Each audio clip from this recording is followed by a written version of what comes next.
Hey guys, it's Abdul Basit and welcome to another episode. And अभी काफ़ी ज़्यादा दोस्त सवाल करते हैं, कहीं भी बैठ जाएं, इधर उधर चले जाएं कि यार गाड़ी लेनी थी, सस्ती कब होगी, फ़ोन लेना था, सस्ते कब होगा, पीटीए का जो वो है टैक्स है वो कितना कम हो जाएगा, पीटीए का टैक्स कितना पे करना पड़ता है हमें, आईफोन्स के ऊपर इतना इतना ज़्यादा टैक्स पे करना पड़ता है जितने का वो आईफोन खुद नहीं है।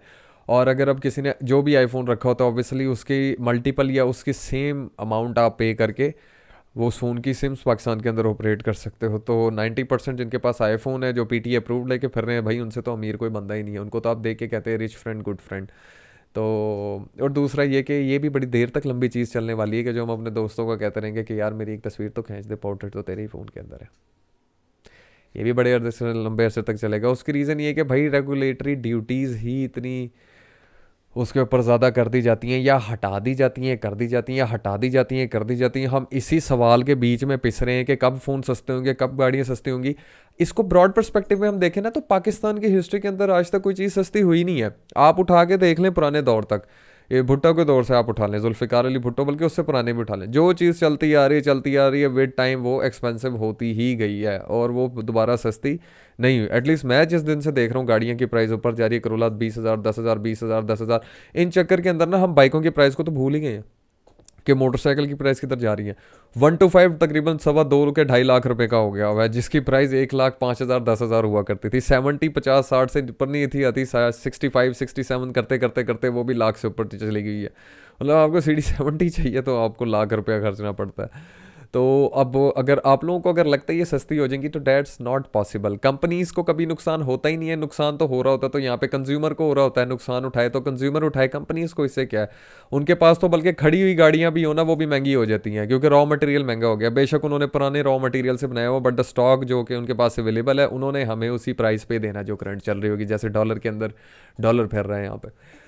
तो ये तो कहना बिल्कुल लेजिट बात होगी कि जो गाड़ियाँ हैं और बाइकें हैं जो हम सोच रहे हैं मोबाइल फ़ोन्स लेने का, ये सस्ते नहीं होने वाले।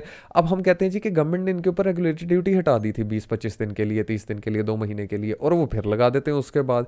तो ये मुझे समझ नहीं आ रही कि आपने अगर हटानी है, ट्रेड डेफिसिट कम करने के लिए लगानी है, तो आप फिर लगा ही रखें, उसको इंपोर्ट ना करते रहें, लोगों लोकल इंडस्ट्री को भी तो प्रमोट होने देना ना। वो पार्ट्स मैन यहाँ पे इंपोर्ट कर सकते हैं ना, एलसीज ओपन होती हैं। तो गवर्नमेंट को तो आई थिंक सो कि कन्फ्यूजन है हर जगह से ना, जो इदारे हैं वो अभी इस चीज़ को आइडेंटिफाई कर रहे हैं कि इसका क्या करें। ऑब्वियसली मुल्क बड़े बुरे हालात में, तो गवर्नमेंट को बड़े स्ट्रिक्ट डिसीजंस लेने पड़ते हैं इस चीज़ के ऊपर। तो अगर गाड़ियाँ या मोबाइल आप मंगवाते हैं तो उसको इंपोर्ट करते करते स्पेशली गाड़ियों को तो 2 से 3 महीने वैसे ही लग जाते हैं, और तब तक आपकी ड्यूटी, अगर वो पॉलिसी ख़त्म हो जाए तो फिर तो आपका भट्टा बैठ गया, जो डीलर्स ने पैसा लगाया हुआ था उनकी तो गाड़ियाँ फिर पोर्ट के ऊपर फंस जाएंगी।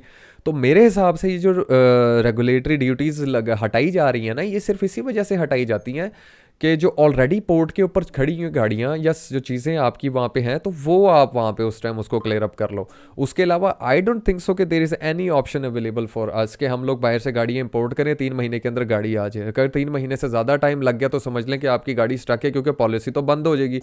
अभी रिसेंटली एफबीआर ने कि आई थिंक सो गवर्नमेंट ने वो जो सेल फोन्स के ऊपर ड्यूटी थी, आई थिंक सो वो 31 तक थी, वो हटी है, लगी है, तो वो तो चल रहा है। इससे बिजनेसमैन भी बड़ा कंफ्यूज हो जाता है कि कभी लग जाती है कभी आ जाती है, तो वो को फ्यूचर प्लान नहीं कर सकते अपने कि हमने लोगों ने काम एक्चुअल में करना क्या है।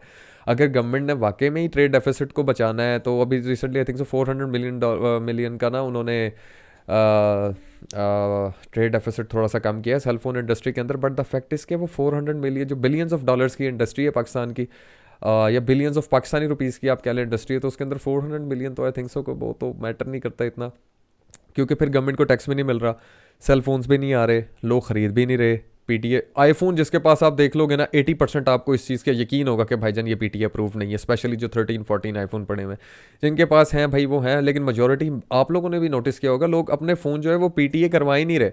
उसकी रीज़न ये है कि भाई इतने ज़्यादा पैसे देने पड़ते हैं उस चीज़ की जगह, उससे अच्छा है कि छोटा सा फ़ोन रखें साथ, उसका हॉटस्पॉट ऑन करें। अब तो वैसे भी जैज़ ने बड़े फिट से फ़ोन निकाल दिए, भाई टना टन काम चल रहा है लोगों का।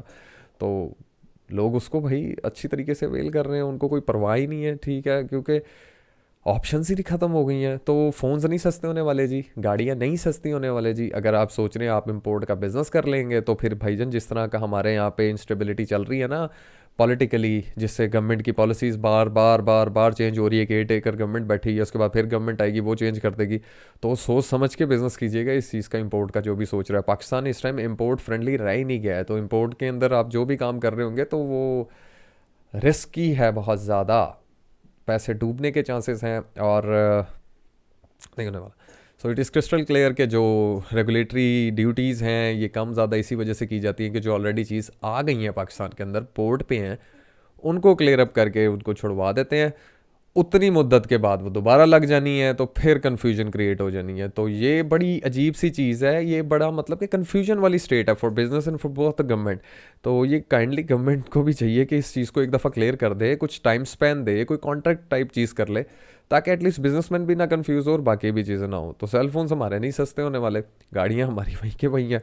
और ये वही टाइम हो गया, याद है जब एक दफ़ा ये 660 सीसी गाड़ियाँ आ गई थी, तो लोगों ने लोकल इंडस्ट्री को फीचर्स के ऊपर पीछे छोड़ना स्टार्ट कर दिया था। और 660 धड़ाधड़ लोगों ने खरीदी थी, इंपोर्ट टना टन हुई थी यहाँ पे, लोगों ने भर दी थी, हर बंदे के पास गाड़ी नज़र आ रही थी, क्योंकि 5-5 6-6 लाख रुपए की गाड़ियाँ मिल रही थी और फीचर्स उनके अंदर बेहतरीन किस्म के थे। तो कौन मेहरान लेता उस टाइम पे। तो लोकल इंडस्ट्री को उस टाइम थोड़ा सा इफेक्ट हुआ था। उसके बाद फिर ड्यूटीज़ वगैरह ये सारी चीज़ें स्टार्ट हो गई थी ए टू ज़ी। बट एक टाइम फिर दोबारा आया कोविड के पहले पहले एकदम डीलर्स का काम बैठ गया था, क्योंकि ड्यूटीज़ की गेम थी। इमरान खान की गवर्नमेंट आई थी, उसकी पॉलिसीज़ इंपोर्ट के अगेंस्ट थी। तो फिर इस तरह चलते चलते चलते हम लोग यहाँ पे आ गए। आज हम लोगों ने साबुनदानी जिसको हम कहते हैं ऑल्टो लेनी हो तो वो 30 लाख रुपए हमें खर्चना पड़ता है। और आजकल लोग सेकेंड हैंड गाड़ियों की तरफ ही ज़्यादातर जा रहे हैं। तो दिस इज़ क्रिस्टल क्लियर भाई, चीज़ें नहीं सस्ती होने वाली। आप थोड़ा सा डॉलर्स में कमाना स्टार्ट कर दें या फॉरेन करेंसी में कमाना स्टार्ट कर दें, या जो भी कमा रहे हैं सर जी, आप ज़्यादा कमाना पड़ेगा आपको if you want to afford these things.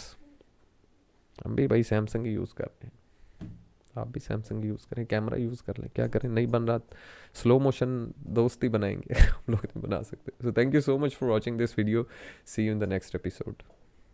Channel को लाइक सब्सक्राइब एंड शेयर करें, हम इस तरह की इन्फॉर्मेशन आपके लिए लाते रहेंगे।